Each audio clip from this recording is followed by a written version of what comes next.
A gente finge que não vê, a gente tenta se esconder, porque tem medo de viver, pra não mais sofrer, sei. A gente tenta se esquivar, mas o amor vem pra ficar, e é tempo de amadurecer, o que ainda não sabe viver. O amor é forte, mais que a morte é lindo, como o sol surgindo no amanhecer. O amor maduro traz em paz na alma esse tom de calma que completa a cruz. Sei todas as vezes que o sol se pôs bem antes do perdão, deixando duro o coração, marcado pela mágoa, quando o amor chega pra mudar e Deus consegue lapidar todas as pedras que juntamos em cada dor da vida. O amor é forte, mais que a morte é lindo, como o sol surgindo no amanhecer. O amor maduro traz em paz na alma esse tom de calma que completa a cruz. O amor é forte, mais que a morte é lindo, como o sol surgindo no amanhecer.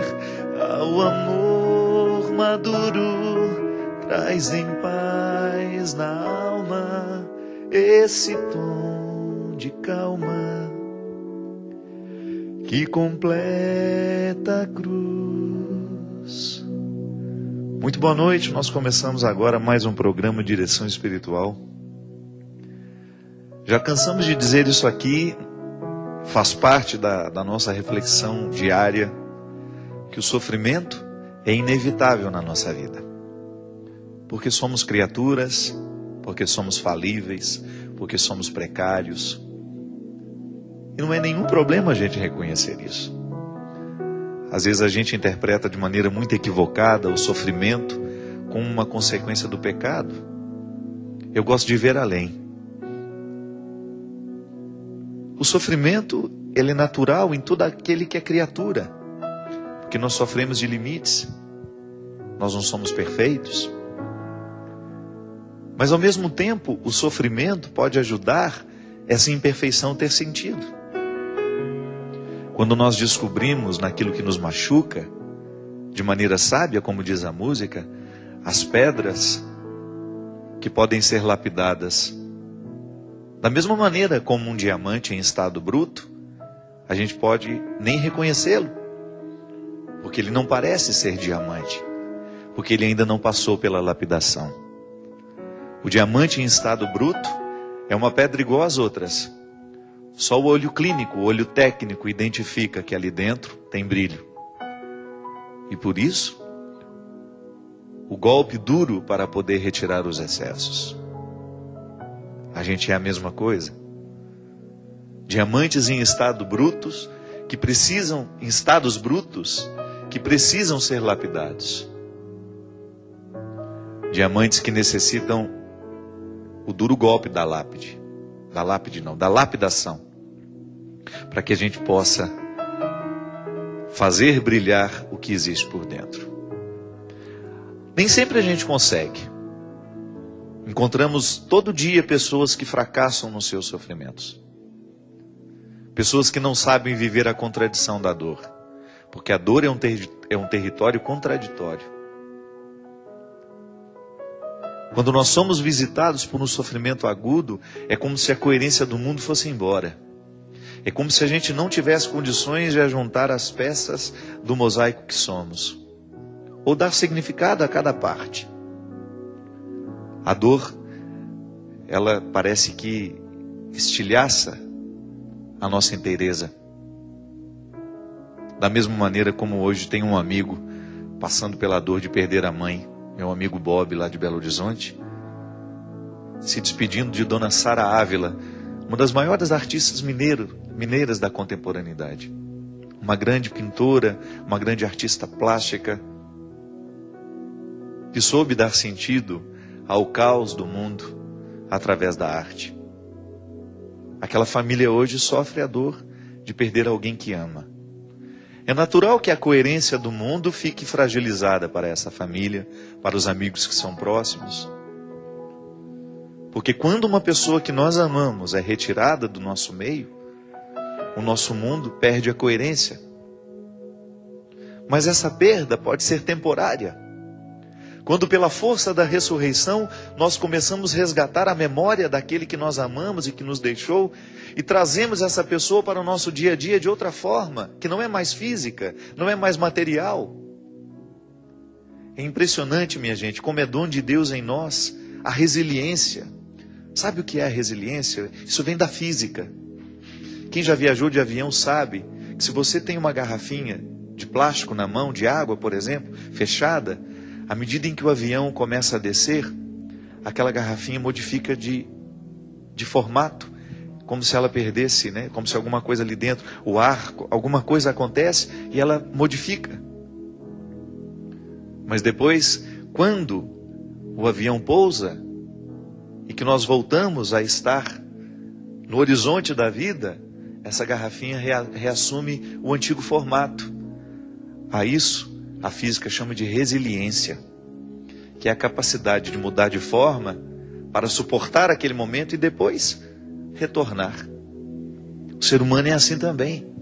Deus nos dotou de capacidade de resiliência, que é a gente mudar de forma, suportar o que está acontecendo e depois a gente reassumir, de uma maneira ainda mais madura, a nossa aventura de ser quem somos.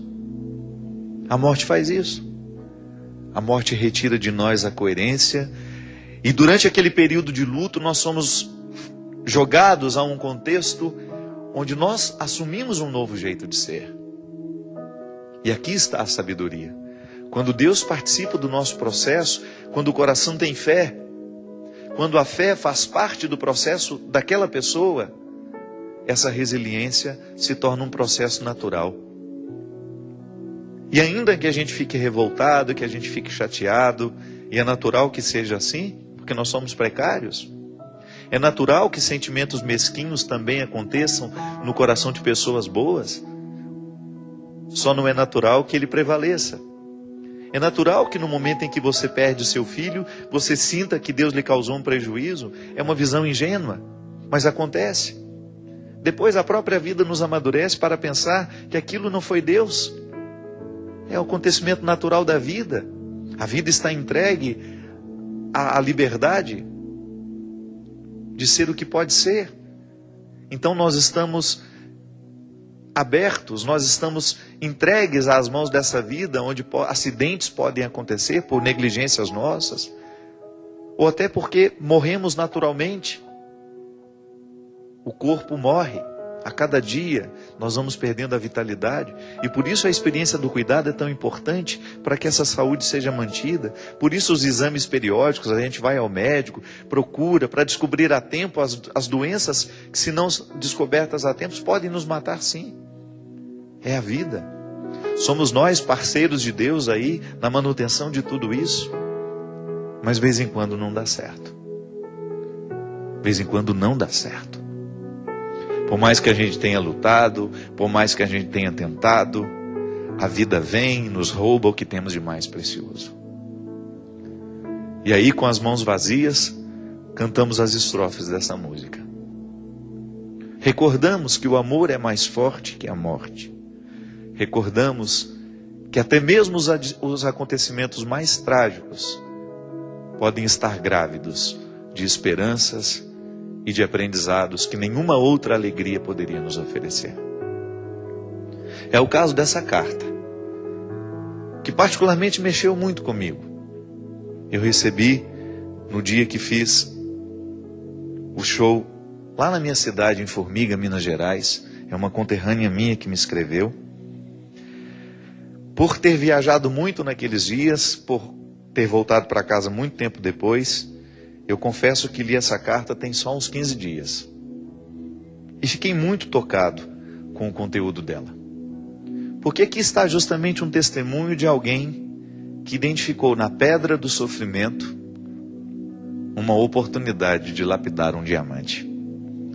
E eu acredito que toda vez que uma pessoa vence, toda vez que a força do cristianismo acontece no particular de um coração, isso tem de virar notícia. Essas cartas precisam ser lidas, esses testemunhos precisam ser divulgados, porque isso é evangelizar de maneira muito eficaz. Quando nós pegamos a vida do outro, o que Deus realizou naquele coração, no particular daquela história, e nós aprendemos com tudo isso. Padre Fábio, fazem 4 meses que minha filha faleceu. Ela tinha 11 anos e se chamava Vitória. Sei, padre, que eu fui escolhida a dedo. Sim, porque Deus me enviou uma preciosa anjinha. Durante a minha gestação, com mais ou menos 4 meses de gravidez, os médicos descobriram que ela tinha anomalias no crânio. Tinha anomalias faciais raras e gravíssimas, que no parecer do médico eram incompatíveis com a vida. Disseram-me que ela morreria durante a minha gravidez ou na hora que nascesse.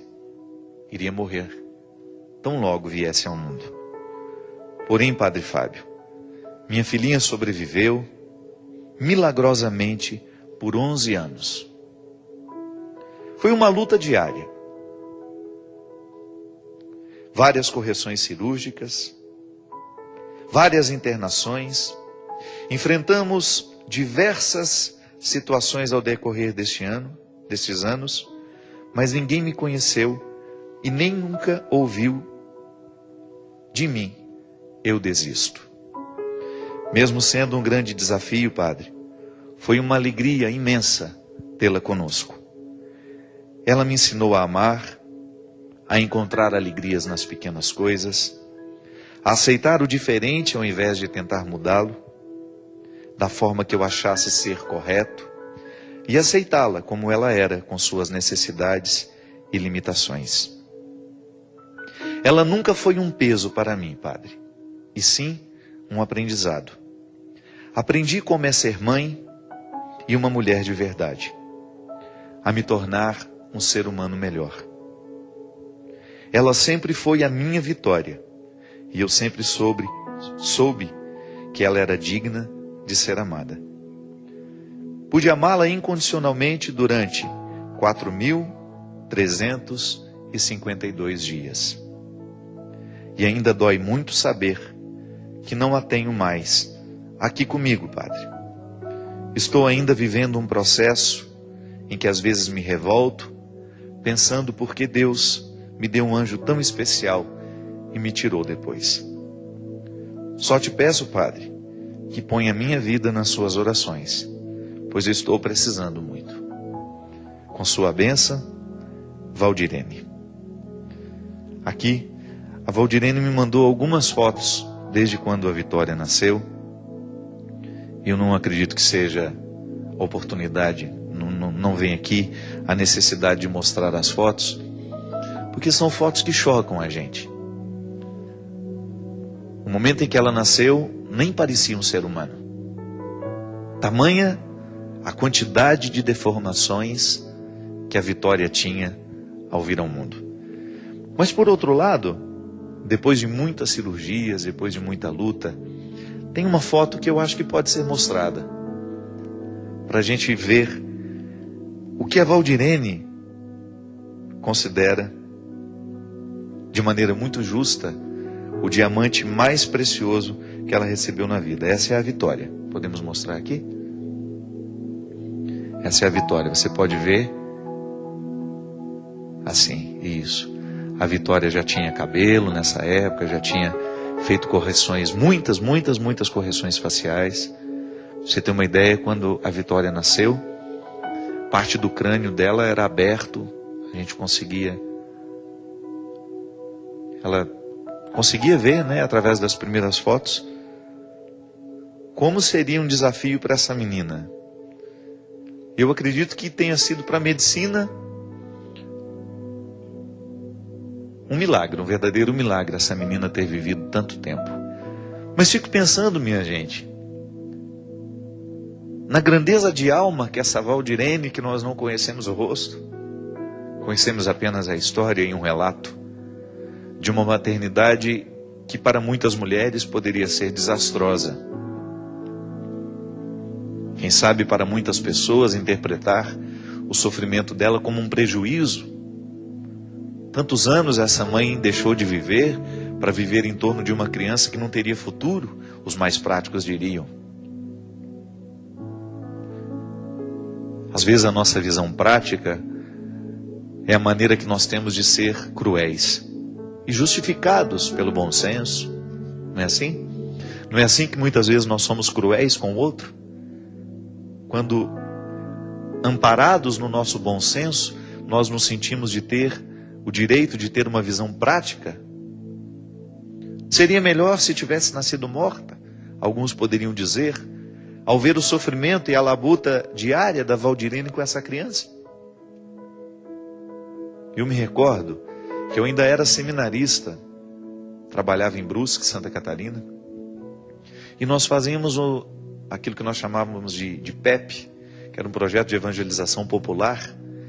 A gente passava o final de semana inteiro visitando famílias, das 8 da manhã até as 6 da tarde, entrando de casa em casa, descobrindo um pouco a realidade de cada família. Selecionávamos uma comunidade e passávamos ali 6 meses, trabalhando intensamente naquela comunidade. Benzíamos as casas, fazíamos orações com as famílias. E eu tive a graça de fazer esse trabalho durante 2 anos. E eu me recordo que quando entrei numa família onde uma criança tinha também uma deformidade. Essa criança nunca saiu da cama. Ela já era uma adolescente, já tinha 16 anos.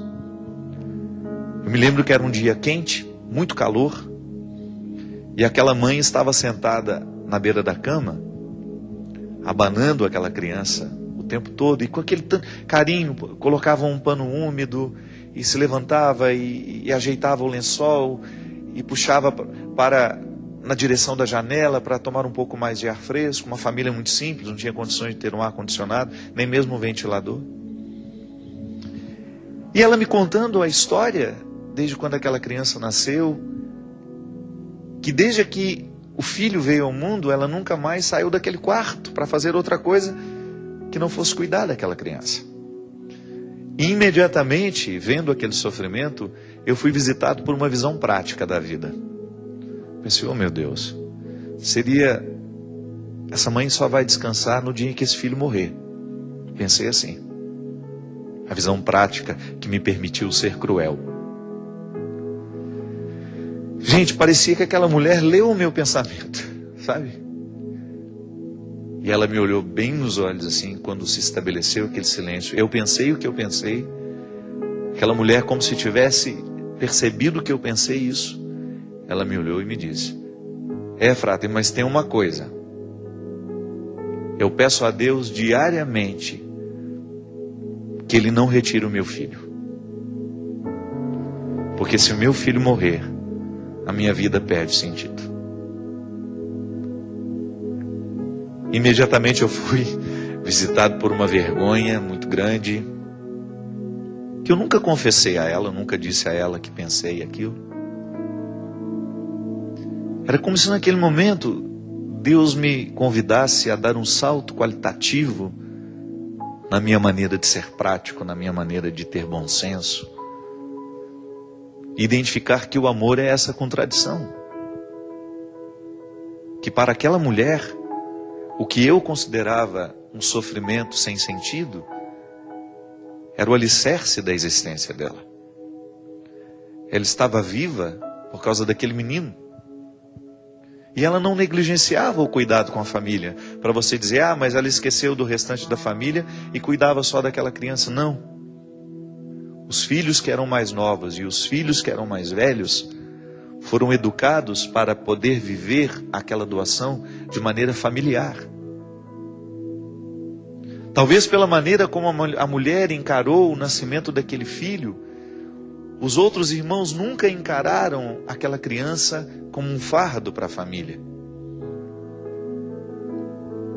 E aquele rapazinho lá na cama, mesmo sem saber do que ele significava, que nós não sabemos qual era o nível de consciência que ele tinha, o que eu sei é que quando aquela mãe conversava qualquer coisa com ele, ele oferecia a ela o sorriso mais bonito que um ser humano pode oferecer ao outro.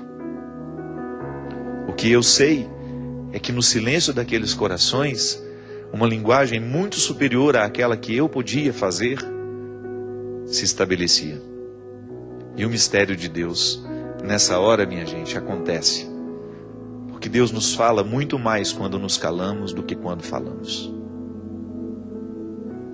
O mesmo foi com você, Valdirene.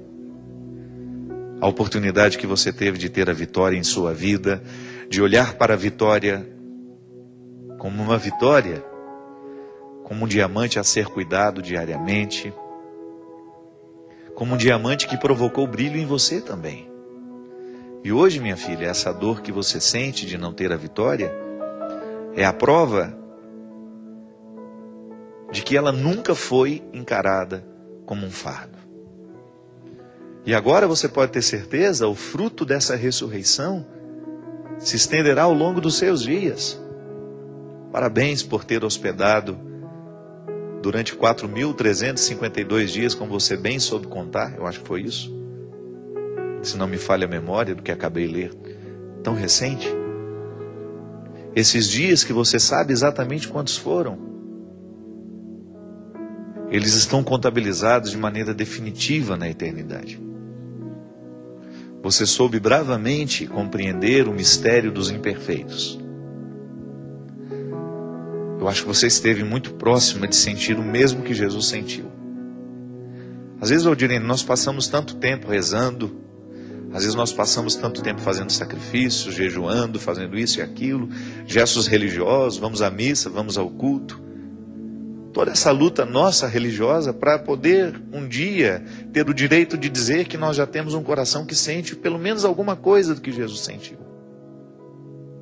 Todo o empenho da religião, do processo religioso em nós, é para nos dar condições de dizer isso. Hoje eu consigo sentir, ainda que seja só 10% do que Jesus foi capaz de sentir.